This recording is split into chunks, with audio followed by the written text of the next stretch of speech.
My name is Lauren Cassidy, and I never asked to be a mother, but I became one the day my sister dumped her sick child on my couch for good. Years later, when she tried to sweep back into his life for the glory, I handed him the keys to his new car and said, "Give them to the woman who raised you." He walked past her without a glance, and she crumbled right there on the porch. Tell me where you're watching from in the comments below. Have you ever had to clean up someone else's mess and then been told you don't belong in the story? Now, let me take you back to where it all began. It was a Wednesday. Seattle gray, bone cold, and damp in the way that soaks your mood straight through. I was just reheating leftover soup when the buzzer rang again. I didn't even flinch anymore. I knew it was her. I buzzed her in without a word. Moment later, the apartment door slammed open and there she was, Vanessa, my younger sister.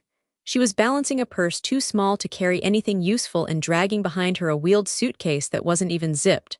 Perched on top of it, arms limp, was Danny, her 10-year-old son, my nephew. His lips already looked pale. "You're early," I muttered, glancing at the clock. "I told you I had a call until 7. "I'm meeting someone," she said, breezing past me, already halfway to the couch. "It's just for tonight." I turned off the stove. "You said that Monday and Sunday and last Thursday." She didn't even blink. "He's got his meds, the nebulizers in the suitcase, you know what to do." Danny didn't say anything. He just shuffled to the couch like a ghost and curled up, wheezing softly. The sound sliced through me. "Vanessa, no, not this time," I said, planting myself between her and the door. "You can't keep doing this. He's sick. You can't just—" She rolled her eyes and gave a tight-lipped smile, the one she always wore when I reminded her of real life. "I need a break. I've been doing this alone, Lauren, for years. You wouldn't understand." "Oh, you mean the breaks between Cancun, Miami, and whatever yoga retreat you're pretending is spiritual growth?" Her gaze snapped to mine, sharp and defensive. "I'm serious," I went on, louder now, my voice raw. "You're not being a mother. You're just running away." She scoffed and grabbed her keys. "Whatever, you've always been jealous. You don't have kids, so now you get to play mommy. Enjoy it." Then she slammed the door behind her. Silence rushed in, interrupted only by the soft whir of the nebulizer and the rasp of Danny's breathing. I walked over and crouched by him. His eyes were glassy, half-lidded, arms wrapped around his chest. "You okay, baby?" I whispered. He gave a tiny nod. I sat on the floor beside him, my back against the couch, the flickering light from the old TV casting shadows across the room. My hand reached out instinctively to check the timer on the machine. 12 minutes to go. I exhaled. This wasn't the first time she dropped him off sick, but something about tonight felt heavier, final. He winced as he coughed and I reached for his hand, my thumb brushing his wrist. "This isn't right," I muttered, not just to myself, to the universe. Whatever version of God was listening. "It's not supposed to be like this." Because no child should watch their mother walk out the door without looking back, and no woman should be left holding the pieces like they're hers to begin with, but I didn't have time to fall apart. The machine beeped. Danny's chest kept rising and falling like a tide. I had to keep steady. So I sat beside him, soup untouched, heart already rewriting its purpose. Tomorrow I'd call her again. Tomorrow I'd try to make her understand. But tonight, I was the only one staying. The next evening it was just the two of us again. The apartment lights buzzed faintly overhead as I moved through the cramped kitchen, setting down 2 chipped plates of grilled cheese and tomato soup. Classic comfort food, the only thing I could cook without burning. The smell filled the space, warm and nostalgic, but Danny just picked at the crusts like it was homework. He was still pale. His dark curls stuck to his forehead in damp strands. His little chest didn't wheeze quite as much, but the shadows under his eyes hadn't budged. "You don't have to finish it all," I said softly, pulling out the chair across from him. "Just try." He nodded without looking up. The silence stretched. Long enough that the ticking wall clock above the fridge became a metronome, filling every space his mother should have occupied. I watched him, really watched him. He wasn't fidgeting or whining like most 10-year-olds. He wasn't checking a phone or asking to turn on the TV. He just sat there like a kid who'd gotten very used to being invisible. So I asked the question that had been pressing on my chest since last night. "Do you miss her?" Danny didn't react at first. Then his shoulders rose in the faintest shrug. "She doesn't really talk to me unless she's mad." I didn't know what I expected. A yes, maybe, or a teary little confession about how much he loved her. But that quiet, matter-of-fact whisper sliced deeper than anything else could have. He reached for his spoon but missed the handle, fingers trembling. I reached out instinctively and covered his small hand with mine. His skin was warm, fragile, like someone who'd been surviving too long without anyone noticing. "You know it's not your fault, right?" I said, my voice cracked. "None of this is," he didn't answer. Just stared down at the bowl like the words couldn't land, like he wasn't sure what to do with kindness. I tightened my grip gently. "Danny, I'm here and I'm not going anywhere." He finally looked up. His eyes, big and brown and exhausted, flickered with something I couldn't name. Not trust yet, but maybe the beginning of it. We sat like that, hand in hand across a stained table, the soup going cold between us. I didn't rush the silence. I let it hold us both. The more I watched him, the more I saw. The way he flinched when my phone rang earlier. The way he didn't ask about when his mom was coming back. The way he apologized after every little cough like he was afraid to be a burden. And I realized this wasn't temporary. Not really. She might come back for a night or a week, maybe even smile and act like she cared if the mood struck. But she wouldn't stay. She'd already left in all the ways that mattered. I got up to warm his soup.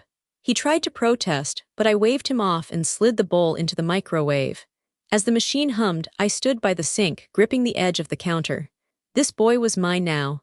Not by blood, not legally, but by some invisible thread that had wrapped around both of us when Vanessa slammed that door behind her. I couldn't fix everything. I couldn't make his lungs stronger overnight or erase the years of disappointment from his eyes. But I could show up, every day. I could be the person who stayed. The microwave beeped. I carried the warm bowl back and sat down again. Danny looked up confused. "I thought you didn't want me to waste it," he said. I smiled, pushing the soup toward him. "I said try, not give up." He dipped his spoon back in, slower this time. And I sat there watching him eat, something settling inside me. Not rage, not despair, just resolve. The quiet, firm kind that doesn't scream but changes everything anyway. This boy would have a home, he would have peace. He would never again wonder whether someone would pick him up or put him down depending on their mood. He would never again feel invisible in a house filled with people. He was mine now. It was just after midnight when the soft whir of the nebulizer finally went quiet. Danny had fallen asleep hours earlier, curled into the nest of pillows on the pull-out couch in the living room, his stuffed bear gripped tightly under one arm. The poor thing had seen better days. Its left ear was barely hanging on, and someone had stitched its belly with blue thread that didn't match, but it never left his side. I stood barefoot in the kitchen, staring at my phone like it might behave differently this time. That maybe this time she'd answer. That maybe this time she'd be sober, present, maternal. I took a breath and hit dial. The ringing felt endless, echoing against the hum of the fridge and the tick of the stove clock. Then, finally a giggle. Music in the background. Waves. "Hello," Vanessa's voice floated through, glossy and slippery like a drunk commercial for sunscreen. "Lauren, where are you?" I snapped, unable to keep the edge out of my voice. "Ooh, you called," she sang. "I was just saying to Eric, I bet my sister's being all dramatic again. Vanessa, come get your son, he's sick and I'm not doing this alone anymore. You can't just drop him off like he's some package and disappear for days," she laughed. A high-pitched, carefree giggle that didn't belong in this conversation. "I'm in Chalum, babe," she said like I should be jealous. "It's gorgeous, the moon here unreal. Eric booked us this place with a plunge pool, you should try dating, you're wound so tight." My mouth went dry. "Chalum, you left the country," she sighed like I was exhausting her. "Don't be so dramatic, he's with you, he's fine, you're always so good with him. Honestly, Lauren, just admit it, you love playing house." I gripped the edge of the kitchen sink, knuckles white. "You're his mother." "No, honey," she said, her voice suddenly low and sultry like she was making some kind of twisted joke. "You are now." Then the line went dead, just like that. I stared at the phone, her words echoing in my skull. "You are now." A laugh built in my throat, bitter and involuntary. It caught halfway and cracked into a sob before I could stop it. I slid down to the cold tile floor, back against the cabinet, and let the phone fall beside me. I don't know how long I stayed there, minutes maybe. Long enough for the house to settle around me, for the fridge to kick on, for the silence to press in from all sides. My chest ached from holding it all in for too long. I pressed the heels of my palms into my eyes as if that could shove the tears back in. But it was no use. I wept. Quietly, desperately, for Danny, for myself. For the version of my sister I used to believe in. for the kind of family I used to imagine we could be. I wept because I was tired and scared, and because I didn't know what to do next, and because somewhere deep down I already knew this wasn't temporary anymore. Vanessa wasn't coming back, not in any way that counted.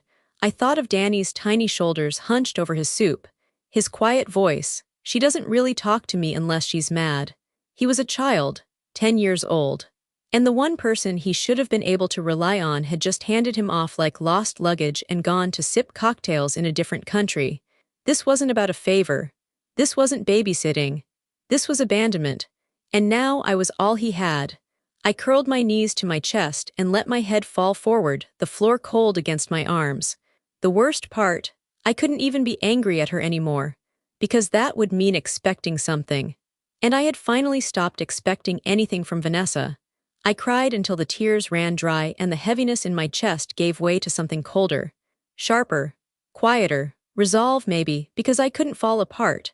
Not when there was a little boy asleep in the next room who still needed someone to show up in the morning, to warm his soup, to check his medicine, to ask him how his day was and care about the answer. I stood up slowly, wiping my face with the edge of my sleeve. This wasn't the life I planned, but it was the one I'd been given, and I'd be damned if I let him down now. The sun broke through the Seattle clouds in soft, slanted rays, slipping between the blinds and drawing lines across the hardwood floor. Morning came slowly, like it wasn't sure it was welcome. I hadn't really slept, just drifted in and out on the couch, the throw blanket twisted around my legs, my mind worn raw from too much clarity all at once. Danny stirred first. I heard the sound of the couch cushions shifting, a little cough, then a sharp intake of breath as he stretched and blinked into the light. I sat up bleary-eyed. "Hey kiddo," I whispered. "How are you feeling?" He rubbed his eyes with the heel of his hand, then blinked at me. "Better, I think," he smiled. "Can I have toast?" That was it.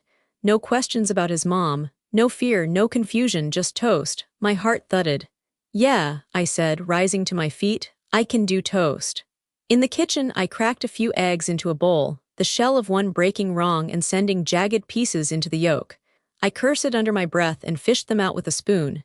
Danny padded in and slid onto one of the bar stools at the counter, hair a mess, cheeks pink with sleep. "You look tired," he said.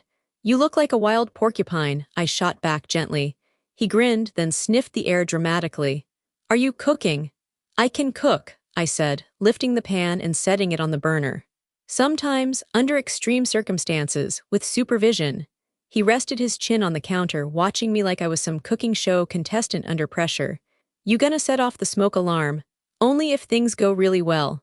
"Cool." I couldn't help it, I laughed, really laughed. Loud and sudden, and from my belly, the sound shaking something loose in my chest. Danny smiled wider, proud of himself. "That's the first time you've laughed in forever," he said. It wasn't a question. I glanced at him, taken aback by how clearly he saw me. Kids don't miss much, especially the quiet ones. "Well," I said, "it's been a heavy couple of days." He tilted his head. "Because of Mom," I hesitated. Not because I didn't want to tell the truth, but because I didn't want to hurt him with it. Instead, I answered gently, "Because being a grown-up is hard sometimes. But you've been amazing." He didn't push. Just gave a quiet little shrug and watched as I scraped the eggs into two mismatched plates. "I like it here," he said suddenly, between bites of toast. "It's not noisy like Mom's house." I swallowed. "You can stay as long as you want, Danny." He looked at me again, brow furrowed. "Really?" "Yeah, really." Something shifted in that moment. Not a declaration, not a contract, just a flicker of trust. A tiny thread forming between us, quiet but strong. "Your eggs taste like sadness," he said suddenly, face dead serious. I stared at him, then burst out laughing again. "They're not that bad," I protested. He took another bite and chewed thoughtfully. "They're like the food version of a Monday." "Okay, Gordon Ramsay, you're making your own next time." We ate at the counter with the sunlight creeping in, illuminating the cracks in the walls and the dust on the shelves, but somehow making everything feel warmer, more alive.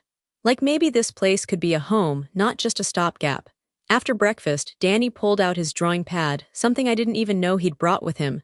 While he sketched something that looked suspiciously like me holding a fire extinguisher next to burnt toast, I stood by the sink washing dishes and thinking, maybe I could do this, not just in survival mode, but for real.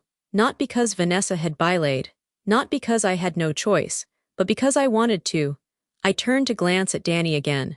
His face was calm, focused, safe. I leaned on the counter and whispered under my breath, maybe we can figure this out. The toast hadn't burned, the eggs hadn't killed him, and I hadn't fallen apart. The sun kept shining through the blinds, and for the first time in weeks, it didn't feel like the sky was about to collapse. I used to think I was busy before, back when my life was just client calls, deadlines, and debugging code until my eyes crossed.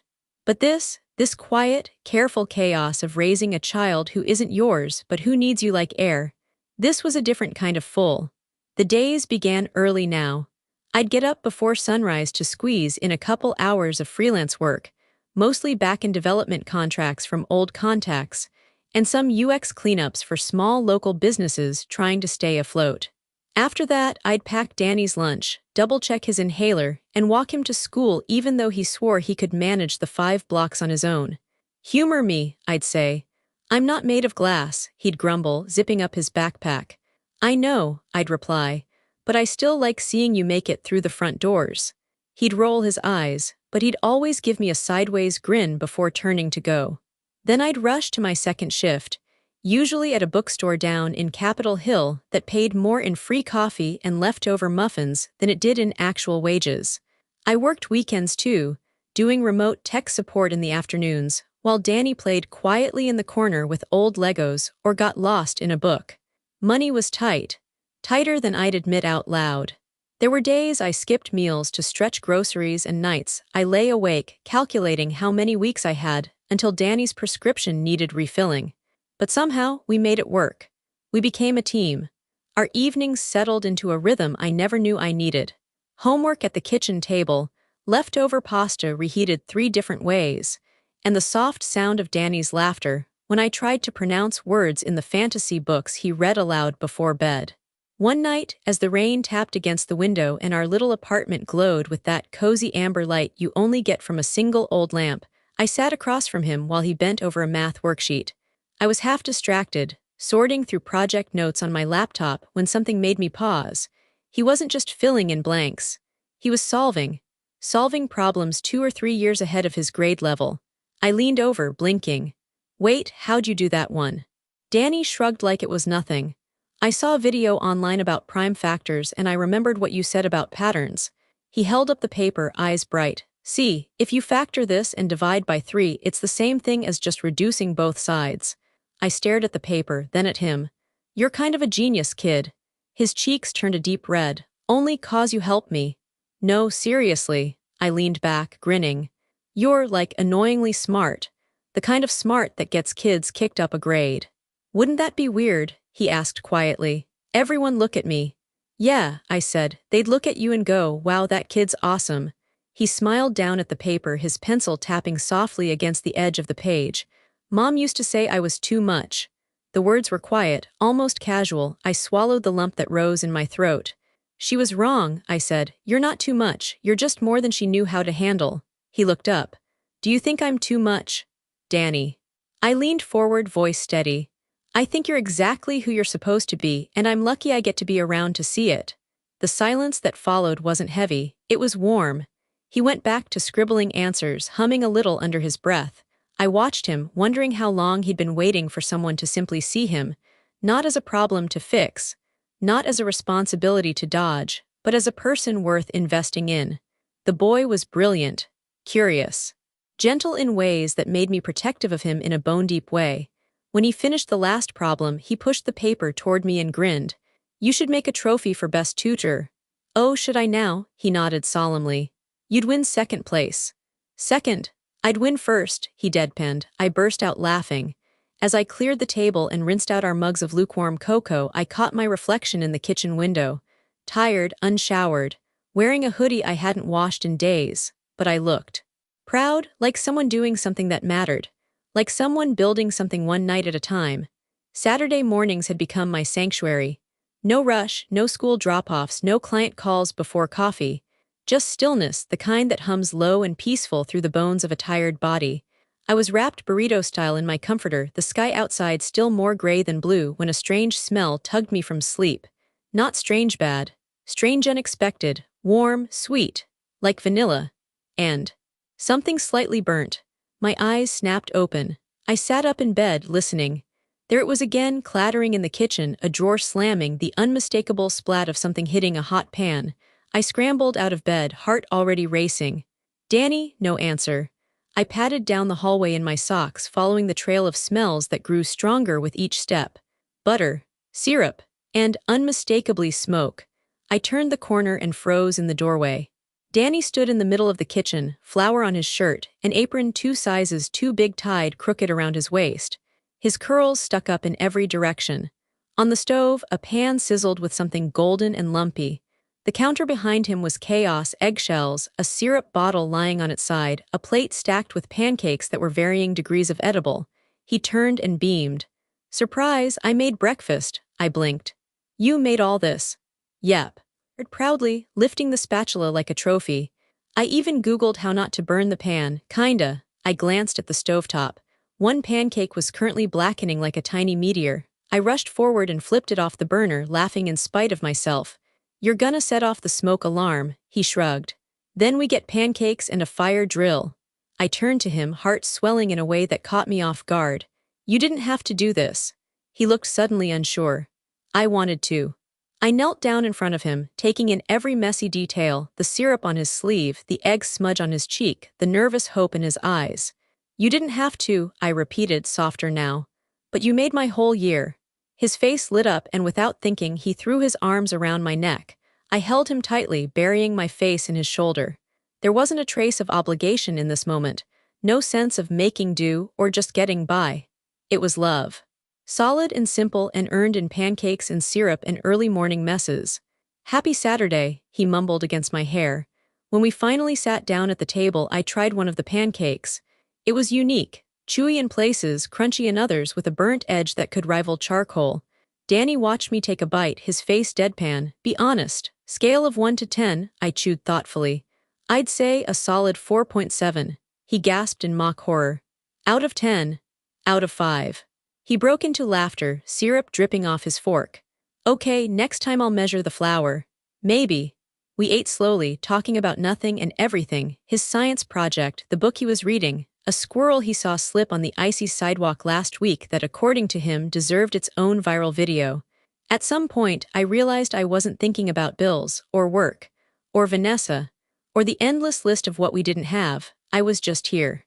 In a tiny kitchen with burnt pancakes and sticky counters, and a boy who somehow made this mess feel like a home. After we finished, Danny stood and started gathering plates. "You don't have to do that," I said. He shrugged. "You cook, I clean." I thought I cooked badly. "Exactly," he said with a smirk. "That's why I'm cleaning." I couldn't stop smiling. There was something steady in this rhythm we'd built, like a heartbeat. A beat I didn't know I needed, but now couldn't imagine losing.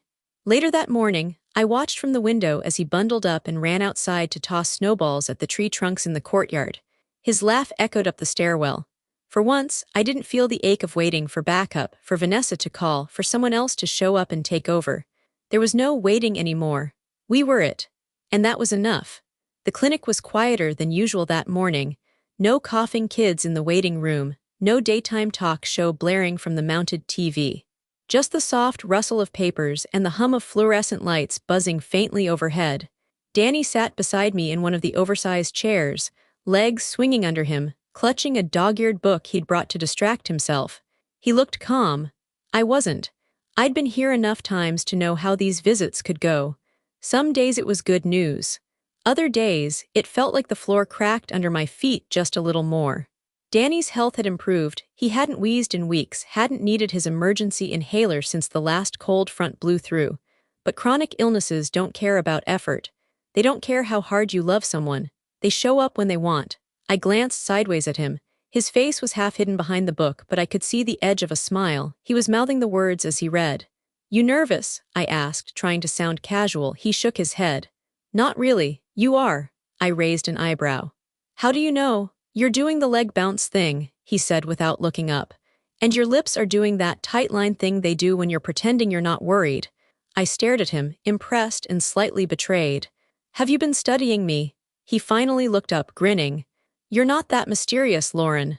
I smirked and ruffled his hair, grateful for the lightness he gave me without even trying. Before I could say more, the door opened and Dr. Mora stepped in, clipboard in hand, glasses slipping down her nose. She'd been Danny's pediatric pulmonologist since the beginning, warm, sharp, and never one to sugarcoat. "Hey, you two," she greeted, closing the door behind her. "How's my favorite troublemaker?" Danny sat up straighter. "Not wheezing."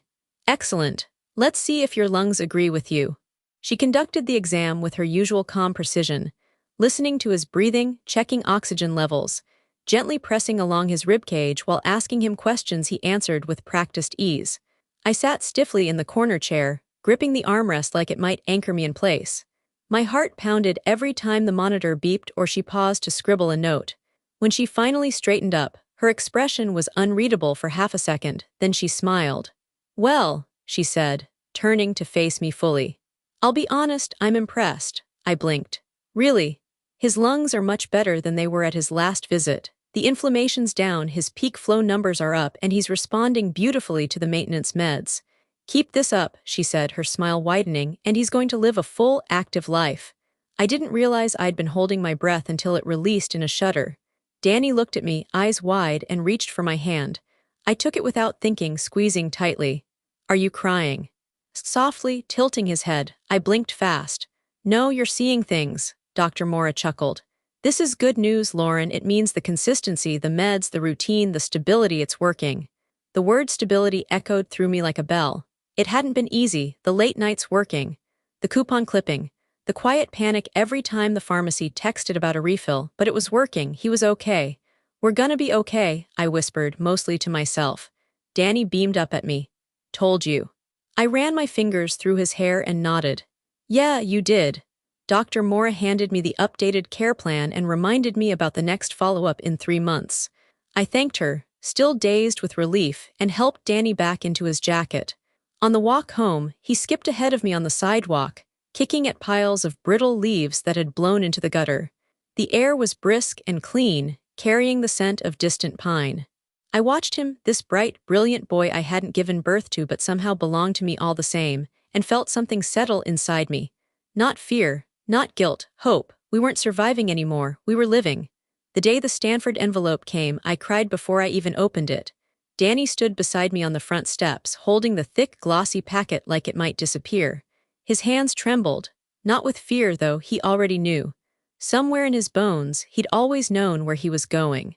I opened it for him anyway because he asked me to, and when I read the words aloud, "We are pleased to offer you admission," he closed his eyes and exhaled the kind of breath a person holds in for years. Full scholarship, every cent. I pulled him into my arms and held on for dear life. 3 weeks later, I handed him a set of keys.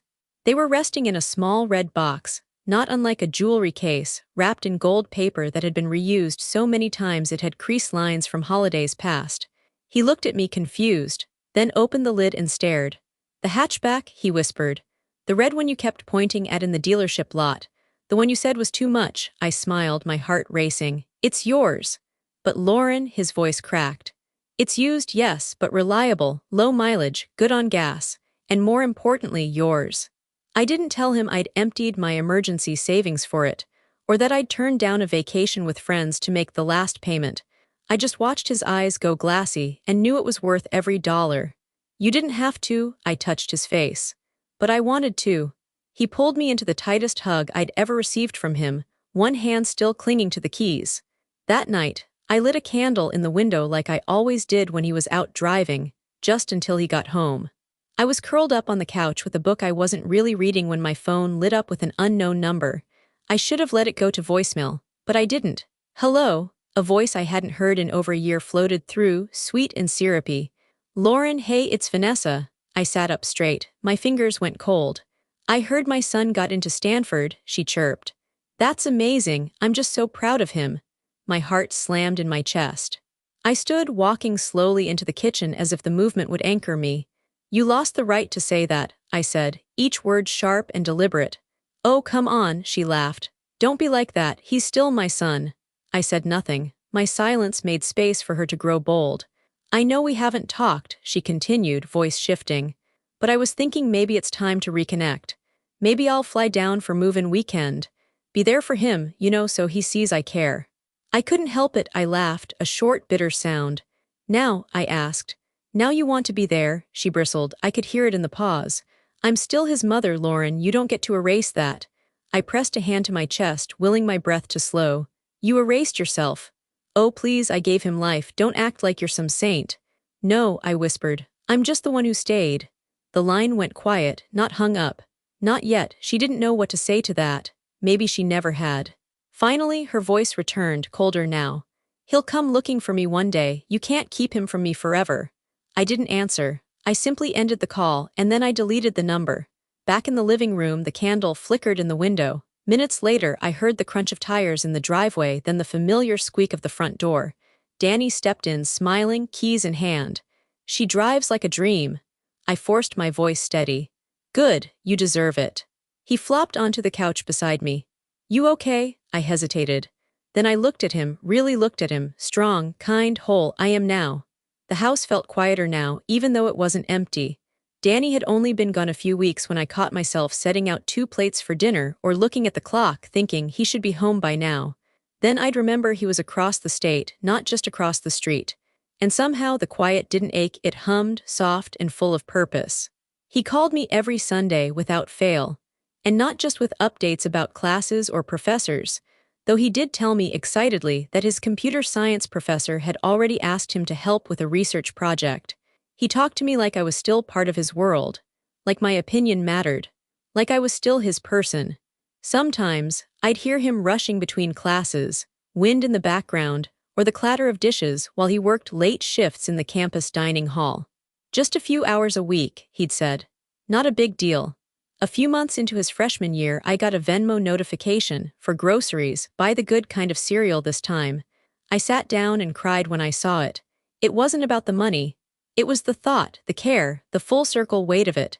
We'd lived so long in survival mode that small things felt sacred, like someone remembering how you take your coffee, or knowing which brand of toast doesn't go stale in 2 days. Winter came fast that year. And so did the cold reality that my old Corolla, the car that had shuttled Danny to doctor's visits, science fairs, and late-night pharmacy runs, was finally dying. The check engine light wasn't just glowing. It was flashing now like a siren. I made peace with it in a way. It had served us well. I'd get by, I always did. But then, one rainy Thursday evening, I opened the front door to grab a package and there he was, Danny, on the porch. Jacket soaked, hair tousled, arms full of groceries and a wild grin on his face. Miss me, he said. I was too stunned to speak. You didn't answer your phone, he added, stepping inside. So I figured I'd just come make sure you were still alive. He dumped the bags onto the kitchen counter, milk, eggs, chocolate chip cookies I liked but never bought for myself, and then turned to me, wiping rain from his cheeks. You're supposed to be in Palo Alto, I managed. It's reading week. I had the weekend off. But he lifted his hand. Before you say anything else, we're going shopping tomorrow. I blinked. Shopping? For a car, he said plainly. Your car's on life support. Danny, no, you're a student, you don't have. I've been saving, he said like it was no big deal. Campus jobs, tutoring, tech freelancing on the side, I've got enough, and it's not a gift, it's a thank you. I stared at him, heart twisting. You shouldn't be the one taking care of me, I said softly. He smiled, quiet and sure. You already did. My arms wrapped around him before I even knew what I was doing. He was taller now, solid, but he still leaned into the hug like that 10-year-old boy who used to flinch at sudden sounds and sleep with his bear under one arm. I didn't do anything special, I whispered. You did everything, he said. The next day we bought a modest used sedan in a deep forest green. Nothing flashy, just reliable, sturdy, like the love we built. He handed me the keys the same way I once handed them to him, eyes shining, hands steady. And I realized this wasn't just about the car. It was about knowing we'd made it to the other side. Not perfect, not painless, but whole.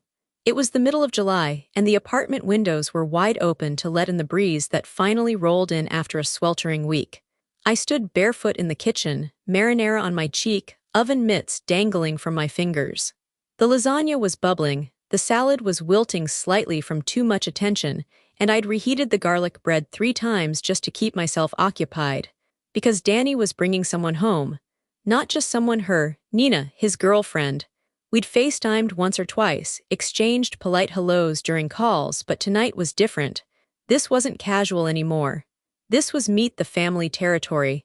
And somehow, I was the family. He hadn't said those words exactly, but I felt them in every detail. The way he cleaned the apartment top to bottom. The way he made sure I wasn't working late. The way he came home 2 hours early just in case the lasagna needed backup. She's sweet, he told me that morning. Smart, keeps me grounded. And I tried not to let my stomach flip at how old he sounded when he said it. Now, as I wiped down the counter for the fourth time, I heard keys at the door. I turned. My heart actually skipped. He walked in first, taller than ever with his usual easy confidence, and beside him a petite brunette in a sundress carrying a bouquet of sunflowers awkwardly in one hand.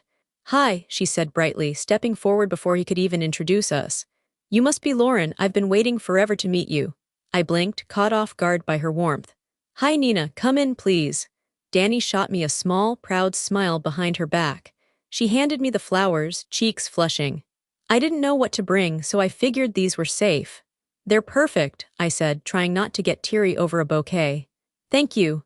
Dinner was awkward at first. I fussed too much, Danny teased me for it, Nina laughed nervously. But once we all sat down and the plates were full, the mood softened. She was easy to talk to, bright, curious, not overly polished. She asked questions. She listened. She didn't flinch when Danny shared stories about growing up with asthma and financial stress. She didn't look away when I mentioned working 3 jobs to make ends meet. She just got it, and I liked her for that. Halfway through dessert, store-bought tiramisu that Danny swore was authentic enough, he set down his fork and cleared his throat. "I wanted you to meet her here," he said, voice steady, "because this place is part of who I am. Everything I've done, every place I've gone, it started here." Nina looked at him, then at me, waiting. He turned to her and added, "I told you before I didn't have the easiest childhood." "I remember," she said gently. He nodded. "But what I didn't tell you enough is, I had someone who showed up, who made soup when I was sick, who worked until midnight and still showed up to every school event with a smile, who never gave up on me." My breath caught in my throat. He looked at me then, really looked. "I want you to meet the person who raised me." The room went still. Nina smiled softly, like this wasn't a surprise to her, like she already knew. "He talks about you all the time," she said. Like, all the time. I couldn't speak. My hand covered my mouth before the tears could escape. I'd always known he loved me.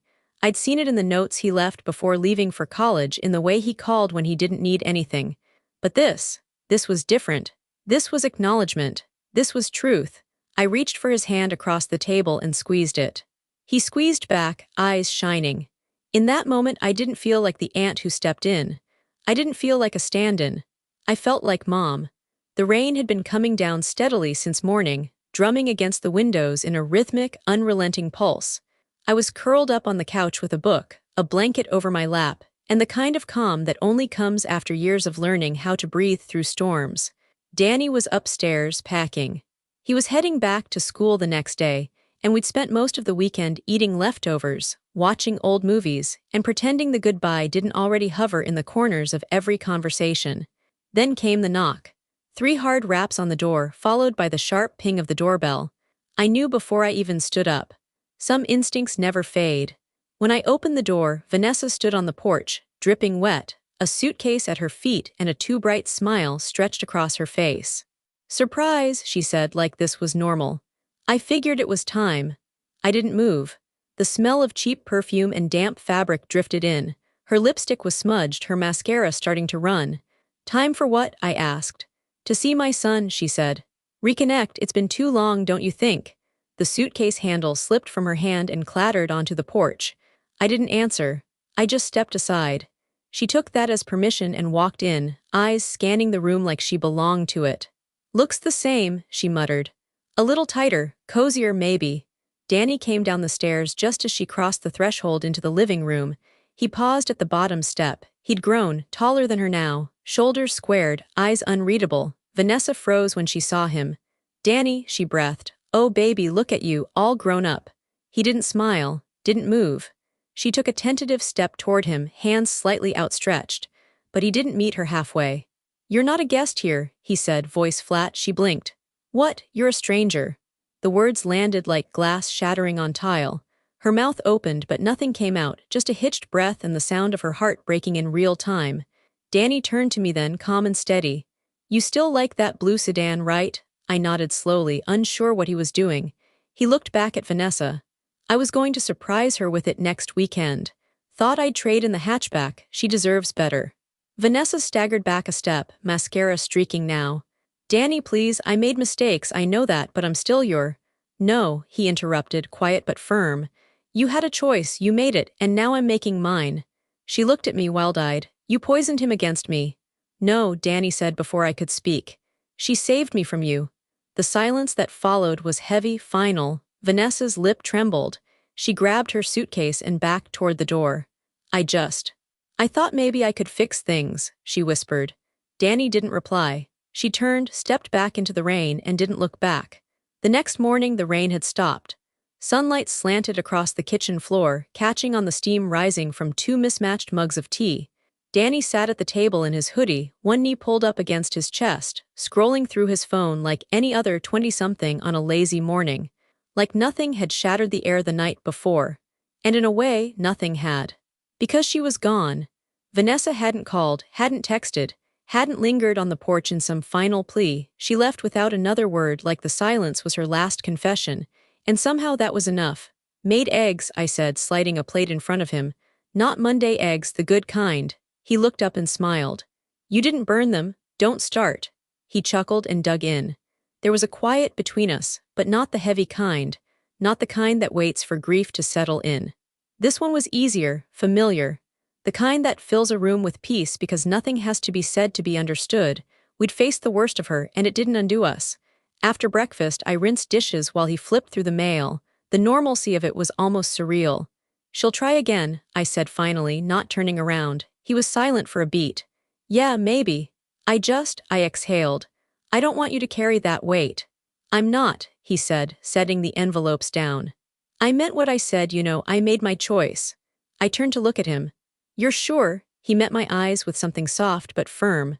Lauren, I'm home. I swallowed hard. You okay? He gave that same crooked smile he used to give when he was 10 and didn't want me to worry. I'm good, he said. You? I paused, feeling the question settle in my chest. This version of life, without her hovering at the edge, felt light. Not like something missing, but something healed. I nodded. Better than ever. That night, we watched a movie neither of us really paid attention to, trading comments and old jokes. When he dozed off on the couch, one leg draped over the side like he still lived here full-time, I didn't wake him. Instead, I sat in the dim glow of the screen, sipping cold tea and listening to the sound of his breathing, steady, strong, alive. Vanessa had become what she was always destined to be, a ghost in our story. And ghosts can't haunt a home filled with love. The chapel was small, sunlit, and filled with wildflowers. Danny had insisted on choosing himself. He stood at the front, tie slightly crooked the way it always was, but his posture steady, sure. Beside him, Nina glowed in her ivory dress, her hand gently wrapped around his. And me? I stood at the altar, not as a guest, not even as a bystander, but as the mother of the groom. The soft blue dress Nina helped me pick out weeks ago fluttered slightly in the breeze coming through the open side doors. My hands were trembling, but my heart was calm. There was no sign of Vanessa, no mention of her, not even a whisper from extended relatives. Danny had been clear from the start. You raised me, he said simply. This day is for us. The ceremony was short, beautiful. There were tears, of course. Laughter, too, when the ring-bearer, Nina's 3-year-old nephew, tried to eat the flowers. But mostly it was joy. Undeniable, overflowing joy. Later, at the reception, Danny stood with a champagne glass in hand, tapping it gently for silence. I won't talk long, he said, flashing a sheepish grin. But there's one person I need to thank. He turned to me, voice steady. To the woman who gave me a home, a future, and a heart. Mom, I love you. The room erupted in applause. But all I could do was smile through tears, because in that moment, I knew the truth that had taken me years to believe. I was never the backup. I had always been the one who mattered. That was the end of my story. The day I stood at my son's wedding and realized love isn't about who gives birth to you, but who stays when it's hardest. Sometimes I still wonder about Vanessa showing up that rainy Sunday with a suitcase, saying she wanted to reconnect. Was she truly trying to change, or was it just too late to undo the damage? And did she do the right thing by finally coming back, even if it cost her everything? Tell me in the comments what you think. Did she do the right thing or not? And if this journey meant something to you, please like this video and subscribe, because stories like mine remind me we're never alone in the choices that shape our lives.